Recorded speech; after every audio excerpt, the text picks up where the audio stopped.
¿Te parece? Vamos a ver. Hoy hemos llamado a este rato de reflexión el cultivo intelectual de la fe. Seguimos caminando al ritmo que llevamos en estas clases, en estas reflexiones pasadas. Hoy vamos a comenzar con un texto de Isaías, que dice lo siguiente. En aquel día, el Señor Dios eliminará para siempre la muerte, enjugará las lágrimas de todos los rostros y apartará el oprobio de su pueblo en toda la tierra. Y sigue diciendo, aquel día se dirá, aquí está nuestro Dios, en él esperábamos que nos salvara. Es el Señor en quien esperábamos. Exultemos y gocémonos de su salvación. El primer versículo que hemos leído, en síntesis, se puede sintetizar en estos dos versículos, el primero y el último. Decía el primero, en aquel día el Señor Dios eliminará para siempre la muerte. Y el último dice, en aquel día exultemos y gocémonos de su salvación. Qué maravilla que aquel día que está recordando el profeta es una palabra profética para designar la consumación de los tiempos y la instauración definitiva del reino de Dios. En aquel día, ¿no? Dios en ese día quitará el velo que cubre a todos los pueblos, es decir, tendrá lugar la perfecta revelación. Es decir, Dios se manifestará a todos nosotros. Si nosotros pensamos realmente qué es la vida eterna, qué es el cielo, ¿no? Es esto, ¿no? Esta es la vida eterna, dice el Señor, que te conozca a ti, solo Dios verdadero, y a tu enviado Jesucristo. Es decir, es gozar de la presencia de la Santísima Trinidad. Y especialmente a tu enviado Jesucristo, que permanecerá eternamente como es, con su cuerpo, como nosotros, como el nuestro, eternamente. Es una joya realmente que hemos recibido, ¿no? El conocimiento de la Trinidad es, en efecto, el fruto y el fin de toda nuestra vida. Ahí vamos, hacia la Santísima Trinidad. San Pablo dirá que ni ojo vio, ni oído oyó, como diciendo, no se puede hablar de eso, no se puede explicar. El mismo San Pablo tuvo alguna experiencia de esto y sin embargo no sabía hablar de ello. Este conocimiento de la Santísima Trinidad se da a dos niveles. Aquí, en la tierra, donde estamos ahora mismo, se da entre sombras y velos. Allá, cuando nos muramos, dice el texto sagrado, facie ad faciem, es decir, cara a cara. Hoy lo vemos a Dios solamente por la fe, entre velos, entre sombras, ¿no es verdad? Allá, cuando nos presentemos ante Él, ya no le veremos entre sombras, ya entre oscuridades le veremos cara a cara. Ahora caminamos en la fe y no en visión. En aquel día, repetimos, entonces, en aquel día le veremos cara a cara. Y si quieren, ya podemos comenzar a ver ya la eternidad en los actos de fe que estamos haciendo en este momento. Porque después la cara a cara será el quitarnos todos los velos que nos impide ver cara a cara y manifestarse el Señor ante nosotros. Pero ya el conocimiento, ya en cuanto que la fe nuestra vaya siendo cada vez más fuerte, más rica, estamos ya viendo en cierto modo la eternidad, aunque no cara a cara del todo. Ya que, decía San Agustín, consiste la fe en creer lo que todavía no ves. Y el premio de este acto es ver lo que crees. Por eso, una pequeñita conclusión o comienzo, pero conclusión y comienzo, no podemos olvidarnos, no podemos olvidar esto, que no se puede vivir de fe sin una seria formación doctrinal. sin que nos formemos bien doctrinalmente, no podemos tener una auténtica vida de fe. Tenemos que formarnos. Tenemos que saber más, para gozar más, diríamos. Necesitamos entonces una formación doctrinal, que es el objeto de nuestra fe. Que el objeto es ese conjunto de verdades que el Señor ha revelado y se nos proponen por la Iglesia para ser creídas. A veces yo me he preguntado, esas verdades que nosotros conocemos por el catecismo, por la Iglesia nos ha revelado, ¿cuántas son? ¿Cuántos dogmas de fe nos ha revelado? Yo pienso, lo podemos contar con las manos y todo, y es lo poquitísimo que Dios nos ha revelado de lo que es Él. Nos ha revelado lo imprescindible para que lo entendamos y lo conozcamos. Pero la esencia divina nos sobrepasa y nos sobrepasará millones y millones y millones de veces en nuestra cabeza. Nos ha dicho alguna cosita nada más, la que necesitamos para ir al cielo, para llegar a su presencia, para verle cara a cara. Necesitamos entonces formarnos, ¿no verdad? Es decir, conocer más explícitamente, más desarrolladas las verdades que creemos.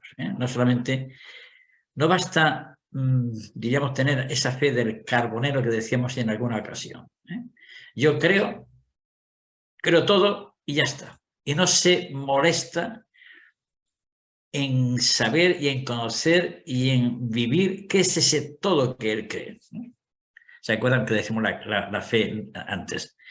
El verdadero homenaje del entendimiento a Dios que se revela es tomarse en serio la revelación divina, que consiste, ante todo, conocerla y confesarla explícitamente. Es decir, un hombre que dijera, creo todo lo que Dios ha revelado, y se desinteresara de conocer lo que Dios me ha revelado, estaría demostrando que la fe en él está averiada. Yo tengo que conocer, no solamente decir, Señor, creo en ti, sino todo lo que tú me dices, tengo que conocerlo. No puedo yo ignorar lo que me enseña, porque entonces mi fe es muy barata, es la de un carbonero. ¿Por qué? Porque esa actitud revela que para él los contenidos concretos carecen de importancia. Daría al menos la impresión de que para él la fe es algo irracional, al despreocuparse por conocerla y fundamentarla y por penetrar en la medida de sus posibilidades. Que conocer los artículos de la fe, conocer las verdades dogmáticas, conocer los preceptos morales, es decir, informarnos bien de lo que Dios nos ha entregado, ¿no? Si eso nos pasa en la vida de cada día, ¿no?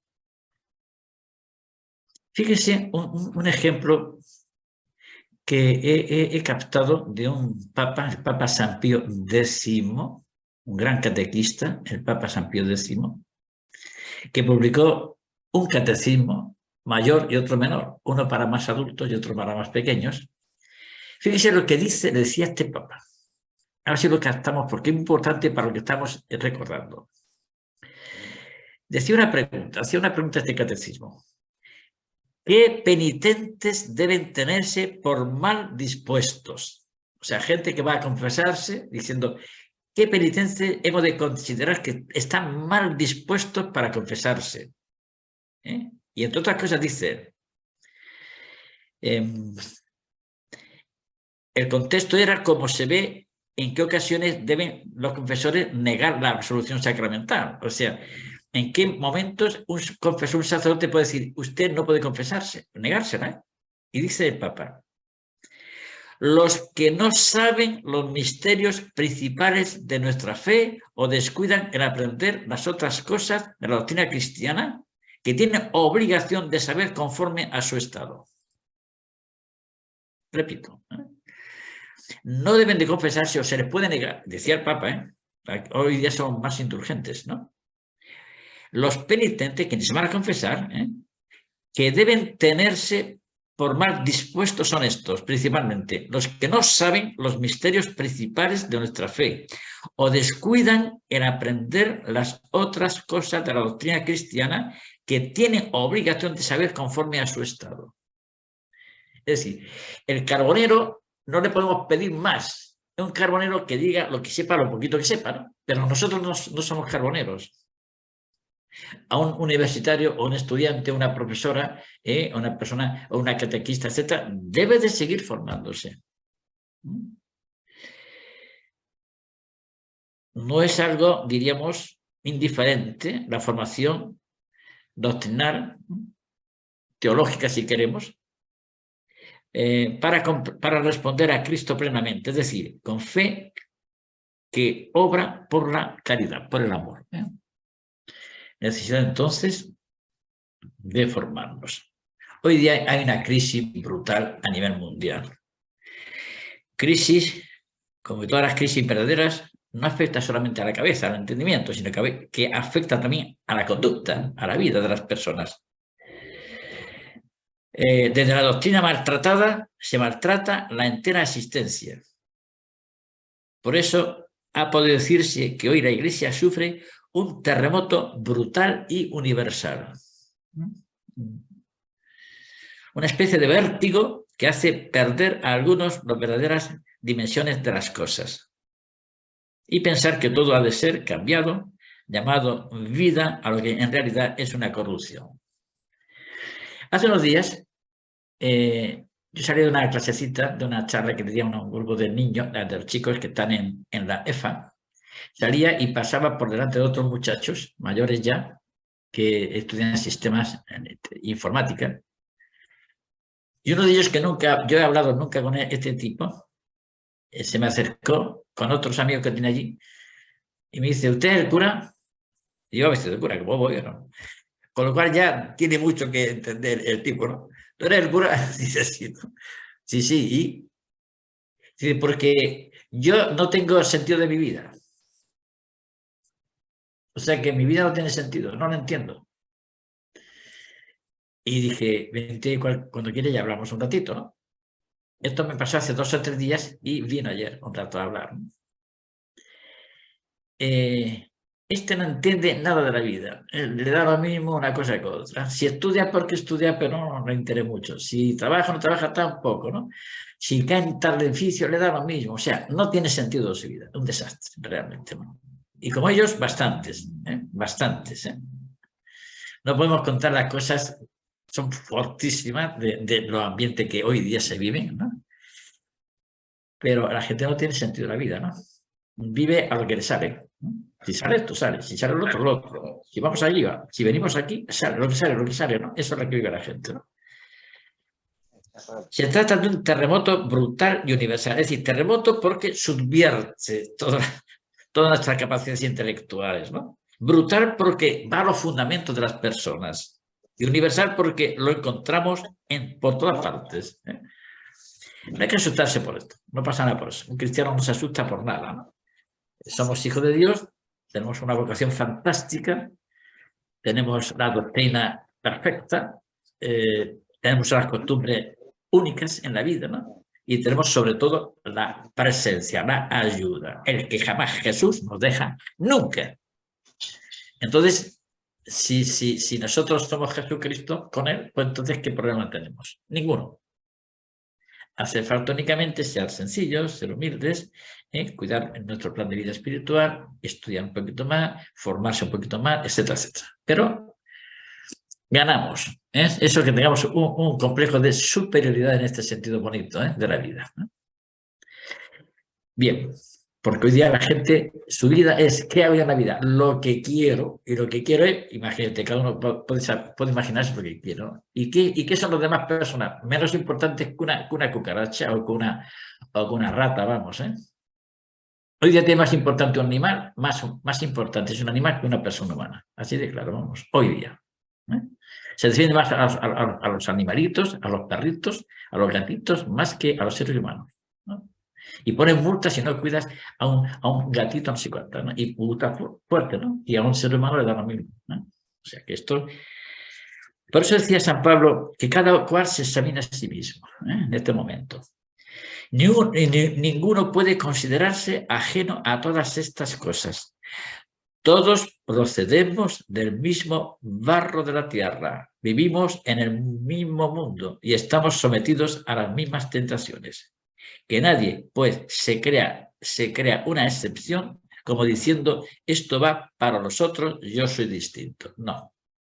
Sencillitos, humildes, llenos de coraje, pero humildes, sencillitos. No se nos suba el pavo a la cabeza, ¿no? Decía San Pablo, el que piense que está firme, mire, no caiga. Y decía a Timoteo, preocúpate de tu doctrina y de tu vida anterior, porque si no, aunque estés muy alto, te podrías hundir. Es decir, estar atentos. Y es que hay en cada hombre un algo que le impulsa hacia abajo, hacia lo material y terreno, en el sentido de los materialismos cerrados al espíritu. Por eso hay que estar atentos a los vacilos perjudiciales que flotan en el ambiente. De aquí la necesidad urgente de una sólida formación doctrinal.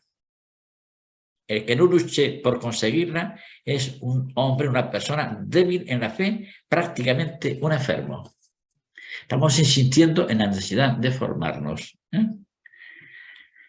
Por eso decía, ¿se acuerdan los pecados capitales? Cada uno tenía contra soberbia, no sé cuánto, contra avaricia, no sé cuánto. Y al final decía contra pereza, ¿qué decía? ¿Se acuerdan? Contra la pereza decía una palabra, diligencia, dice el texto. ¿Y qué es diligencia? Muchas veces a lo mejor uno se cree que es la diligencia del oeste, ¿no? Esta diligencia que van por el desierto de Oklahoma, ¿no? Corriendo. No, no es la diligencia la que dice el texto sagrado. Contra la pereza, diligencia. Es decir, diligencia viene de dirigere, latín, que significa amor, precisamente.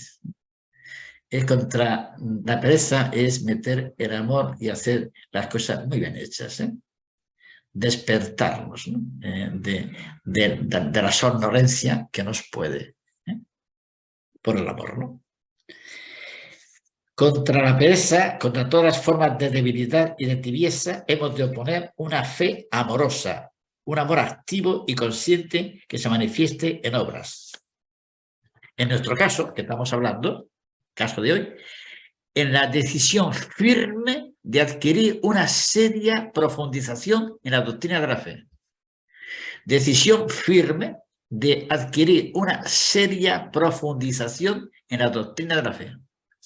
Estamos insistiendo en lo mismo continuamente, ¿no? ¿Verdad? Necesitamos formarnos. No nos creamos que somos muy sabios, muy listos. No, por favor, ¿no? Aunque nos cueste leer, consultar con alguna persona que sepa que nos puede ayudar para que nos oriente en un buen texto y vayamos cambiando de texto y poco a poco, aunque sea poquito a poquito, ¿no? ¿Se acuerdan que decíamos que la fe es un asentir con inquietud, ¿no es verdad? Pues la teología no es sino el despliegue ordenado y sistemático de esta inquietud de pensamiento. Esto que tenemos nosotros, la inquietud estratégica. El estudiar es desplegar esa inquietud, desplegarla para que nos llenemos mucho más de entendimiento, de captación, de unirnos al Señor, y que conozcamos más al Señor. Decía San Agustín, creed los preceptos de Dios y ponerlos en práctica, y Él os dará el robur intelligencia, dice, una inteligencia sólida, madura de las verdades de la fe. Creed los preceptos de Dios y ponerlos en práctica, y el Señor nos dará una inteligencia sólida, madura de la verdad de la fe. O sea, es precioso realmente, ¿no? Por esto tenemos que ir acertando con algún libro, ¿no?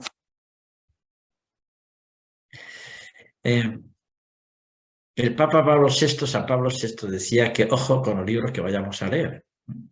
Nos daba algunas recomendaciones, ¿no? Decía, por ejemplo, No os dejéis deslumbrar por la búsqueda de la novedad, casi por la novedad misma, que no se deriva del fondo doctrinal y de la costumbre correcta, sino que está promovida por el gusto de la excentricidad y del conformismo frente a la moda del pensamiento moderno, ¿no? Moda que ha penetrado aquí y allá, incluso dentro del recinto de la Iglesia. Ojo, entonces no debemos leer cualquier libro. Puede ser que sea bueno, pero puede ser que no sirva tampoco para empujarnos mucho. Y decía el Papa, es bueno volver a leer el catecismo al cabo de los años, que nadie entienda esta recomendación como si fuera el fruto de una mentalidad inmovilista, que desconoce la tarea que tiene la teología de profundizar y caminar hacia adelante. O sea que, igual que había un dicho de un señor que decía a un viejo profesor que le preguntaban si había leído el último bestseller, un profesor de la universidad de 80 años, le preguntaba si había leído el último bestseller, ¿no? Y el viejo contestó, todavía no, aún me falta por leer algún diálogo de Platón. O sea que me faltaban de los clásicos a leer todavía algún libro. O sea, tranquilo, tranquilo, tranquilo. Es decir, por eso no leer cualquier cosa, ¿no?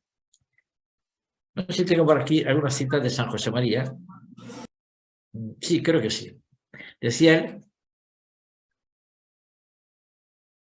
libros no los compres sin aconsejarte de personas cristianas, doctas y discretas.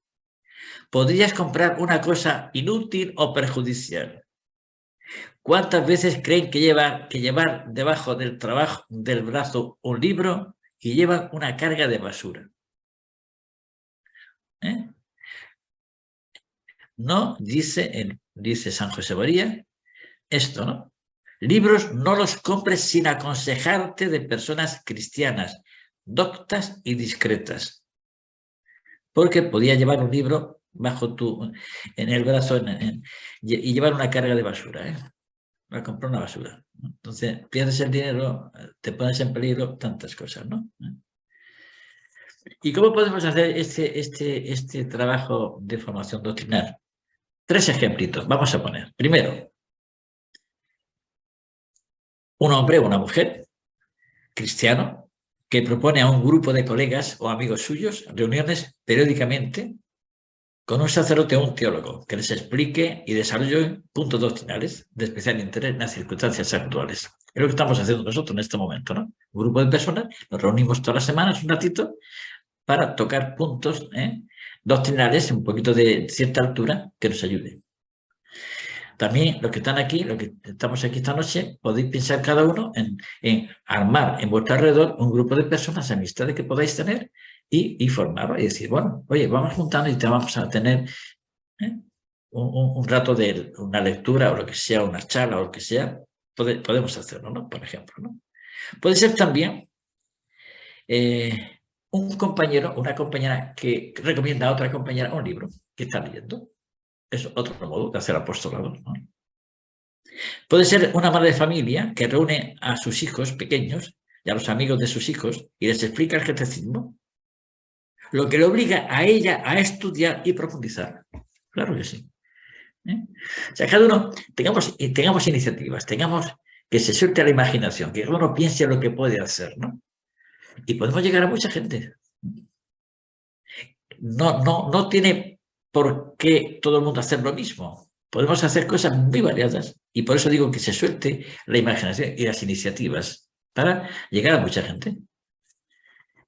Nos encomendamos al Señor y a Santa María y nos acostamos un ratito en la cama mirando para el techo y pensamos, damos vueltas a la cabeza, un poco con calma, con serenidad, ¿no? Etcétera, y saldrá iniciativa, porque Dios nos las va a dar, ¿no? En ese sentido. Bien. Así hacían los primeros cristianos. Fíjese, la expansión de los primeros cristianos tuvo lugar más que por la predicación oficial de los obispos y sacerdotes, por el testimonio personal de los cristianos que se convertían Era una predicación informal de la fe, de hombre a hombre, de familia a familia, entre compañeros, entre vecinos, en los barrios, en los mercados, en las calles. La obligación que el cristiano tiene de formarse en la fe es inseparable de la lucha por transformar la vida humana corriente en el lugar por excelencia del apostolado católico. Somos gente de la calle, caray. Amamos el mundo que nos toca. Ahí estamos muy a gusto. Y tenemos cantidad de gente. Y si somos bichos raros, vamos a intentar no ser bichos raros. Vamos a ser tipos normales, ¿no? Y a veces tener un poquito de coraje, ¿no? Yo a veces estos días cuando doy clase a los tipos mayores que son unos brutos, más unos brutos de verdad, más yo digo que son brutos, ¿no? Ya he dicho, he propuesto personalmente, cuando viene a la clase al final digo, señores, vamos a rezar un Padre Nuestro, todos de pie rezamos. A mí me costaba decir esto, tipos, pues vamos a rezar, y los tipos se levantan y se rezan perfectamente, ¿no? Se les quita todos los miedos que tienen, ¿no? Y siguen siendo brutos. Vamos a intentar que no sean tan brutos, pero en fin, vamos por ahí, ¿no? Pero no tengamos complejos de ser un tipo de pie, vamos a rezar algo. Ya está en historias, ¿no? Porque, además, en el fondo lo están pensando, son cristianos, están bautizados y lo están deseando, pero nosotros somos unos cobardones, unos acomplejados, tenemos miedo de tantas cosas, ¿no? Entonces, ahí tenemos una iniciativa igual que hacían los primeros cristianos, ¿no? Se metían en todos los sitios, ¿no? Bien. Y por último, y terminamos con esto, estoy viendo la hora, pero no sé cuál será la hora, pero bueno, pone 20:12, pero bien, vamos a ver. Terminamos con esto. Preocupación que han de tener los padres por la formación religiosa de sus hijos. Decía el Concilio Vaticano II, es una cosa muy breve ya, decía él, los padres, tanto con la palabra como con el ejemplo, han de ser para los hijos los primeros predicadores. Hay que recordárselo a los papás, ¿eh? Ellos son los primeros, no es el sacerdote, no son los catequistas, los padres son los primeros. Y con su ejemplo han de ser para los hijos los primeros predicadores de la fe. Es una oración gravísima que pone de manifiesto por un nuevo título la necesidad de la formación doctrinal que estamos considerando. Y dice el Salmo 78, esta palabra y terminamos. Dice el Salmo. Cuando oímos y aprendimos lo que nuestros padres nos contaron, no lo ocultaremos a sus hijos, sino que contaremos a la generación venidera las alabanzas del Señor, su poder y las maravillas que ha obrado. Él estableció un precepto a Jacob, dio una ley a Israel, la que ordenó a nuestros padres para que también la enseñaran a sus hijos, para que la supieran las generaciones futuras, los hijos que habían de nacer, y la mantengan y la anuncien a sus hijos. Padres, hijos, padres, hijos, transmitir estas cosas, ¿no? Pues ánimo, ahí tenemos unas pequeñas consideraciones que hemos hecho de vivir nuestra fe, de formarnos, de extenderla. Esto conlleva una buena vida interior y un buen libro. Y a por él. Y cuando terminemos, que nos diga algún experto o un sacerdote o alguien que sepa este siguiente y este siguiente. No echemos excusas. No seamos flojones y flojonas. Porque siempre hay excusa. Es que yo tengo que hacer, es que no sé cuántas. Somos expertos en excusas. Vamos a intentar ser sencillitos, sin excusas, y un poco como decididos, como no discutir mucho con la pereza, como concretar bien y sacar adelante esas pequeñas metas que nos proponemos. Ahí el Señor se apoya en nosotros. No se va a apoyar en nuestros deseos.